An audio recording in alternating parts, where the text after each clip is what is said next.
Alright guys, so if any of you guys are out there who want to attempt to do a rear wheel bearing change on your 200 Series Landcruiser, I'm just going to give a quick rundown because I see there's not really any videos out there about it.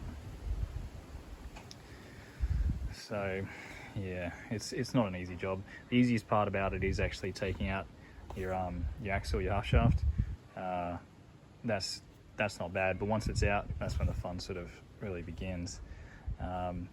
You definitely need a press to do this, hydraulic press, because these bearings come in already a hub, so you can't actually just buy the bearing alone.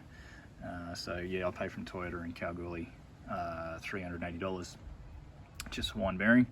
And there's also what sits around here is a bearing retainer and then a circlip. So you take your circlip off, and then the bearing retainer is meant to come out like this side, but it takes about more than 20 tons to get it off. So normally people just destroy them, and you, like I did here with this one. This is the one that was on here originally.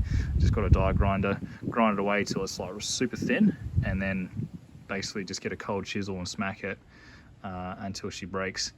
And then these from Toyota are $52. I got one coming in tomorrow. There's also, what sits behind that is, yeah, like a thrust washer as well. So once that's out, the axle comes out that way, and then the bearing itself, like this part here where this whole housing is, comes out that way. When you put the new retainer on, be mindful that there is a chamfer on it.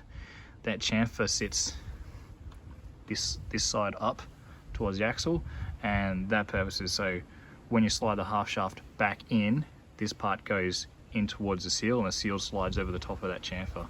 You can see where that seal has been running along here, and this retainer is kind of stuffed anyway because you can see that groove. But yeah, once that's all done, and you can basically whack it back together, and you're on home stretch. But yeah, it's like this is the hardest part about it now, is pressing it apart and then pressing it back together. But for anyone who is thinking about completing this, good luck. It is a bit of a pain in the ass. It is a bit of an expensive job, but yeah, sometimes in my case I don't really have a choice but to do it myself. So yeah, good luck guys. Thanks.